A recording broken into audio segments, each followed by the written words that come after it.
Sector पर और detail में बातचीत करने के लिए आनंद राठी इंस्टीट्यूशनल इक्विटीज के रिसर्च एनालिस्ट अजय ठाकुर भी जुड़ गए हैं।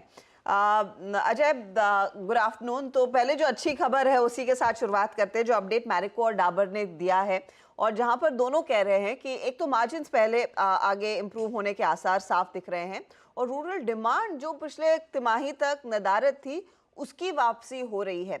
कितना कॉन्फिडेंस बूस्टिंग है ये Q1 अपडेट इन दोनों कंपनियों की तरफ से? बहुत कॉन्फिडेंस बूस्टिंग है। पहले तो good afternoon ma'am, and thanks for taking मेरे को बुलाने के लिए थैंक यू। ये काफ़ी बूस्टिंग इसलिए भी है बिकॉज अगर आप उनका पुराना रिकॉर्ड देखेंगे एफएमसीजी सेक्टर का, काफ़ी टाइम से जो रूरल डिमांड था हैज़ बीन थोड़ा स्लगिश रहा है, जिसकी वजह से जो सेक्टर का ग्रोथ है वो भी काफ़ी इम्पैक्टेड रहा था। बट जिस हिसाब से अभी ग्रोथ का रिवाइवल की बात चल रही है, अच्छे मानसून की बात चल रही है, और जिस हिसाब से गवर्नमेंट के स्पेंड्स, जो रूरल के स्पेंड्स है उनको इंक्रीज करने की बात चल रही है, ये एक पॉजिटिव डेवलपमेंट है फॉर द सेक्टर। पिछला साल एक्चुअली हैज बीन थोड़ा सा खराब ही रहा है सेक्टर के लिए, जहां पर हमने सेक्टर में देखा है कि डिमांड वीक रहा है, प्राइस कट्स हुए थे, जिसकी वजह से मार्जिन पे भी थोड़ा सा, मार्जिन तो अच्छे रहे हैं because of correction in the commodity cost, but उनका अगर आप देखेंगे overall performance has been sluggish because काफी सारा इम्पैक्ट जो डिमांड का था वो देखने को मिला था। बट ये साल ऐसे लग रहा है कि we are seeing some bit of थोड़ा सा रिवाइवल दिख रहा है सेक्टर में, जिसका पॉजिटिव इम्पैक्ट दिख सकता है। ओके, बिल्कुल। तो ये इस समय basic view. Ajay, good afternoon. Specifically Dabur और मैरिको, यहाँ पर क्या व्यू है आपका, कवरेज में है आपके? दोनों कंपनियां हमारे कवरेज में हैं, डाबर और मैरिको। डाबर पे हम थोड़े से बुलिश हैं। उसका ये फैक्टर है कि डाबर का एक्चुअली आप देखोगे तो करीबन 45% जो सेल्स है वो रूरल मार्केट से आता है। कंपनी ने काफ़ी सारे रिनोवेशंस किए हैं, प्लस उन्होंने अपना रूरल डिस्ट्रीब्यूशन भी इंक्रीज किया है। उनका जो रूरल डिस्ट्रीब्यूशन था करीबन 1 लाख का पिछले साल, वो बढ़ के उन्होंने 1,20,000 कर दिया है ये साल में।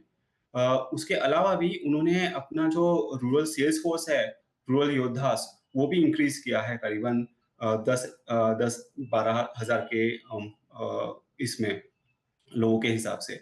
ये दोनों फैक्टर एक्चुअली पॉजिटिव है डाबर के लिए। हमको लगता है जैसे रूरल डिमांड बढ़ेगा उसका काफी ज्यादा फायदा डाबर लीवरेज कर पाएगा। अच्छा अजय, एग्जैक्टली क्योंकि आपने डाबर और मैरिको कवर कर लिया, मैं इनफैक्ट ये बदला हुआ प्रोस्पेक्टिव और पॉजिटिव वाइब्स, हर चीज़ प्राइस के अगेंस्ट नापी जाती है अजय जी।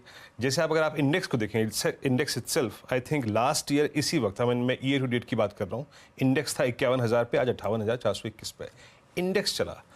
दो जो स्टॉक्स नहीं चले थे वो थे डाबर, मैरिको, और तीसरा था एग्जैक्टली HUL। पहले इन तीन के बारे में बात करते हैं जिसमें से दो पे आप टिप्पणी कर चुके हैं। HUL पे आपका प्राइस व्यू क्या है इस वक्त? में हमारा प्राइस टारगेट 3,000 का है। हम उसमें अभी भी थोड़े बुलिश हैं। जैसे आपने वो कहा कि भाव एक है, और वैल्यूएशन जो फैक्टर है वो एक और फैक्टर आता है।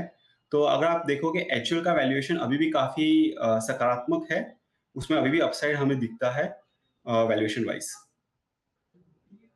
स्टॉक जिसका जिक्र आपकी रिपोर्ट में किया गया है अजय, वो है गोदरेज कंज्यूमर।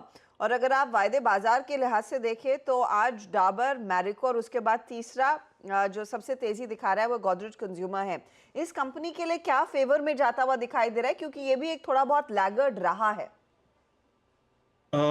गोदरेज कंज्यूमर अगर आप देखेंगे तो इन्होंने काफ़ी सारे चेंजेस किए। उनके जो न्यू MD है मिस्टर सुधीर सीतापति, उन्होंने ग्राउंड पे काफ़ी सारे चेंजेस लाए हैं। अगर आप उनका देखेंगे बिजनेस, करीबन 55% उनका जो बिजनेस है वो इंडिया से आता है, करीबन 45% उनका इंटरनेशनल मार्केट से आता है। इंडिया मार्केट में उनका बिजनेस उन्होंने काफ़ी स्ट्रॉन्ग किया है।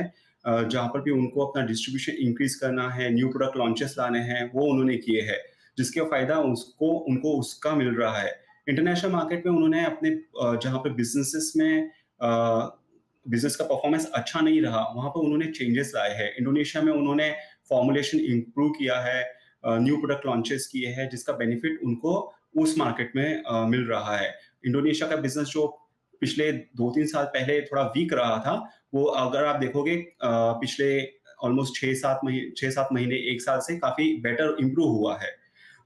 उसके साथ ही अगर आप देखोगे तो उन्होंने अपना अफ्रीकन बिज़नेस जो है, वहाँ पर जो ईस्ट अफ्रीकन बिज़नेस को बेच दिया बिकॉज़ उनका वो बिज़नेस अच्छा नहीं परफ़ॉर्म कर रहा था। इस हिसाब से उन्होंने काफ़ी डाउनसाइज़िंग और स्ट्रीमलाइनिंग ऑफ ऑपरेशंस किया है इंटरनेशनल बिज़नेस में, जिसका बेनिफिट उनको आगे जाके मिल सकता है। इसके अलावा भी उन्होंने 2 न्यू लॉन्चेस बड़े लॉन्चेस किए हैं। एक तो उनका जो आरएनएफ मॉलिक्यूल बेस्ड प्रोडक्ट है, खास करके जो हाउस होल्ड इंसेक्टिसाइड में, वो एक बड़ा ब्लॉकबस्टर प्रोडक्ट हो सकता है अगर वो अच्छा मार्केट कैप्चर कर सके। वैसे भी अगर आप देखोगे हर 10-12 साल में ये जो मस्कीटो का सेगमेंट है, यहाँ पर प्रोडक्ट ओल्ड होने की वजह से ग्रोथ थोड़ा सा म्यूटेड हो जाता है, बट विथ न्यू फॉर्मुलेशन जो उन्होंने लॉन्च किया है आरएनएफ का, उसके बेसिस पे हमको लगता है शायद से ये बेनिफिट आ सकता है कि वो प्रोडक्ट से कैटेगरी वापस से ग्रो करने शुरू कर दे और काफी जोरदार शुरू कर दे, जिसका बेनिफिट उनको मिल सकता है। ये अभी सिर्फ अगरबत्ती के सेगमेंट में लॉन्च हुआ है, बट वो उनके दूसरे प्रोडक्ट फॉर्मेट में भी लॉन्च कर रहे हैं। इसके अलावा उन्होंने फैब डिटर्जेंट लिक्विड लॉन्च किया है साउथ में, सिर्फ 100 रुपए के भाव में, जो अगर रोल आउट हो रहा है पूरे इंडिया में धीरे धीरे करके, जिसका बेनिफिट उनको प्रोडक्ट सेल्स में या फिर ज्यादा बेटर प्रोडक्ट सेल्स में दिख सकता है। बिकॉज अगर आप कंपटीशन का प्रोडक्ट देखेंगे तो 200 रुपए के भाव पे लिक्विड डिटर्जेंट का जो बिक रहा है करीबन 160 से 200 रुपए के भाव पे बिकता है, तो ये करीबन ऑलमोस्ट हाफ या 30-40 टका सस्ता है। इसका बेनिफिट उस सेगमेंट में काफी मिल सकता है फॉर गोदरेज कंज्यूमर। ओके। अच्छा, यूनाइटेड स्पिरिट्स भी है आपकी कवरेज में, ऑफ लेट वहाँ पर भी अच्छा ट्रैक्शन आना शुरू हुआ है, क्या फाइनली उस मैनेजमेंट चेंज का इम्पैक्ट विजिबल है? मैनेजमेंट का चेंज का भी एक बेनिफिट है, प्लस उन्होंने अपने ऑपरेशंस को काफ़ी स्ट्रीमलाइन किया है। जैसे कि उन्होंने अपना जो regular segment, non performing regular segment था, वो बेच दिया था।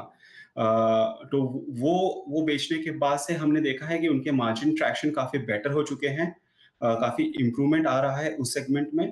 प्लस जो बेनिफिट है आईपीएल टीम का, वो भी प्ले आउट हो रहा है।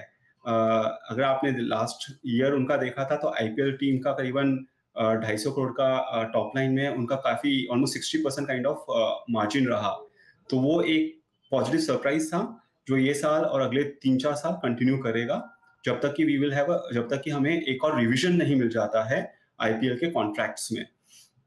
उसके अलावा अगर आप उनके परफॉर्मेंस देखेंगे प्रीमियम सेगमेंट में, उनके प्रीमियम सेगमेंट की परफॉर्मेंस काफ़ी अच्छी रही है, काफ़ी इम्प्रूव रही है, और उन लोगों ने अपने supply chain program, agility program में भी अपना फोकस बढ़ाया है, जिसका बेनिफिट उनको आगे जाके मिलेगा। ओके अजय जी, आपके रिपोर्ट में एक चीज़ और आई मीन एक स्टॉक को पिक किया गया, that's I think Barbeque Nation, बड़ा underperformer, I think listing के बाद ऑलमोस्ट 1940 का हाई लगाया 572 पे। यहाँ पर आपने क्या रीड किया, प्राइस टेक आपका क्या है इस पर? ये भी फिलहाल हमारे सॉफ्ट कवरेज में है, एक्टिव कवरेज में स्टॉक नहीं है, बट हम लोगों का मैनेजमेंट से जो डिस्कशन हुआ था उसमें हमें ये लगता है कि मैनेजमेंट काफ़ी एम्बिशियस है, उनका ग्रोथ फोकस काफ़ी आ रहा है। उन लोग करीबन 100 रेस्टोरेंट ऐड करने की बात कर रहे हैं अगले 3 साल में, प्लस उनका फोकस है कि वो अपना जो टस्कैनो और सॉल्ट काइंड ऑफ रेस्टोरेंट है जो थोड़े से प्रीमियम एंड पे है, उनको भी ग्रो करे।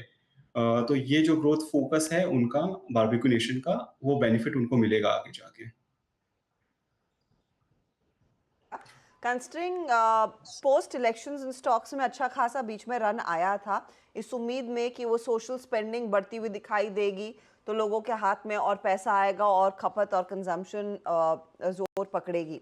करंट लेवल से भी जो आज स्पेशली मूव इंक्लूडेड है, क्या नई तेजी और आ सकती है क्या? जी, हमें ऐसा लगता है कि आगे जाके एफएमसी स्टॉक्स में थोड़ी और तेजी आ सकती है। काफ़ी टाइम से ये पेंडिंग रहा है कि एफएमसी सेक्टर ने पिछले 1 साल में काफ़ी अंडर परफॉर्म किया। इसके वजह भी रहे हैं इन्फ्लेशन, रूरल डिमांड स्लोनेस, ये इसके मेजर रीज़न रहे थे।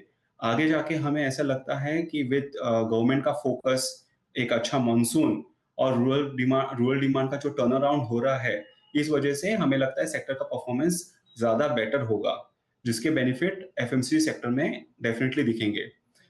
उस लिहाज से हमें एचयूएल, डाबर, इमामी ये स्टॉक्स हमारे फेवरेट्स हैं इस सेगमेंट में because of rural demand revival. Alright, बहुत बहुत शुक्रिया अजय आज हमारे साथ जुड़ने के लिए और हमसे बात करने के लिए। Thank you Anuj, thank you Harshada and thank you Virendra. Okay, तो चलिए ये बात हो गई एफएम